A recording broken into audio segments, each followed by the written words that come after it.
আসসালামু আলাইকুম। কেমন আছেন সবাই? আশা করি আল্লাহর রহমতে সবাই ভালো আছেন।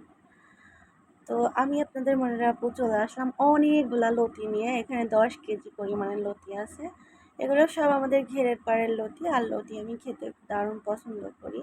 আমার মতো কে, কে লতি খেতে পছন্দ করেন তারা আমার চ্যানেলে গিয়ে আমার লতি রান্না অবশ্যই দেখে নেবেন। আর কমেন্টে অবশ্যই জানাবেন কেমন লাগে আমার রান্না এবং আমার অল ভিডিও। সবাই কমেন্ট করবেন প্লিজ। আপনাদের কমেন্টে রিপ্লাই দেওয়ার চেষ্টা করি ইনশাআল্লাহ। তো এখানে আমি ইলিশ মাছ নিয়েছি। আর ইলিশ মাছটা আমি আধা মণ ইলিশ মাছ কিনেছি। তো ইলিশ মাছের এখন প্রচুর দাম, ১৫০০ টাকা কেজি। তো আসলে ইলিশ মাছটা আমাদের বাসাতে সবাই পছন্দ করে মোটামুটি। আর ইলিশ মাছ এই সময় ভালো লাগে খেতে। আর সবথেকে বড় বিষয়, ইলিশ মাছের তরকারি কিন্তু এই কচুরলতি বলেন বা মানে যে কোনো যে কচু জাতীয় জিনিস বলেন, ইলিশ মাছ দিলে কিন্তু দারুণ মজা।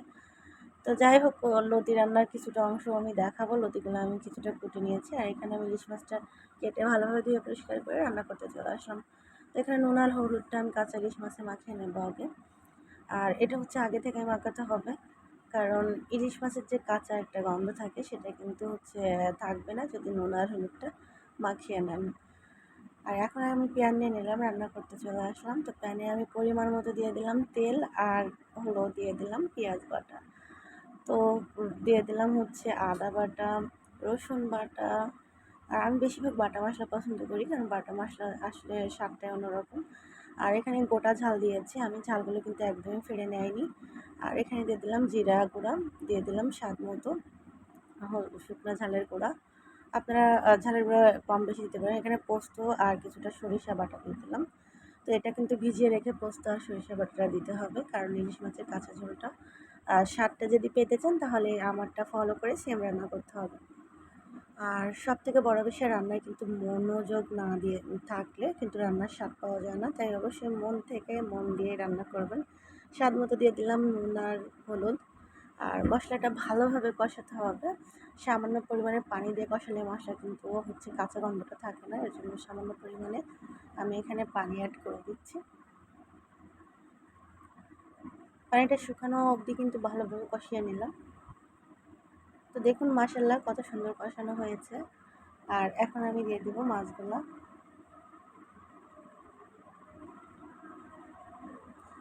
তো মাছগুলো দেওয়ার পরে কিন্তু খুবই আলতো হাতে নাড়তে হবে, তা না হলে মাছগুলো ভেঙে যেতে পারে। তো ইলিশ মাছ যেহেতু খুব একটা স্ট্রং হয় না, এর জন্য আস্তে আস্তে করতে হবে কাজটা। তো ভালোভাবে এপিট ওপিট নেড়ে চেড়ে দিয়ে আমি পানি দিয়ে দেবো।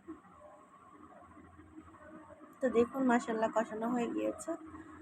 আর এখন আমি পানি দিয়ে দিচ্ছি পরিমাণ মতো।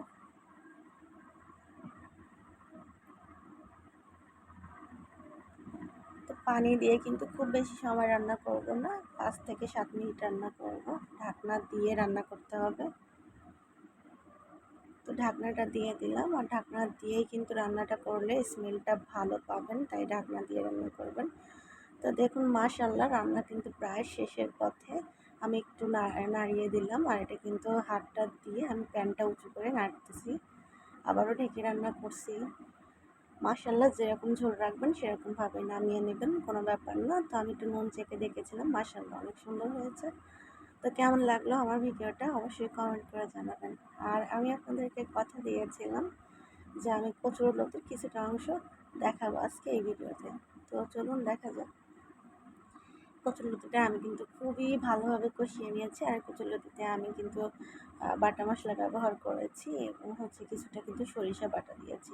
সরিষা বাটা দিলেই কিন্তু তরকারির স্বাদ চেঞ্জ হয়ে যায়। আমাদের যশোর জেলা বলেন, আপনি ঝিনাইদহ বলেন, সরিষা বাটা কিন্তু ভীষণ খাই আর খুবই পছন্দ করেন। মাশাআল্লাহ রান্নাটা হয়ে গিয়েছে। এটাও আমি ইলিশ মাছ দিয়ে রান্না করেছি। চাইলে আপনারা ভিডিওটা দেখে নিতে পারেন, আমার চ্যানেলে আমার পেজে দেওয়া আছে, আপনারা দেখে নিতে পারেন। তো অবশ্যই আপনাদের সাপোর্ট একান্তই কাম্য। যদি আমাকে ভালোবাসেন অবশ্যই সাপোর্ট করবেন। সবাইকে ধন্যবাদ।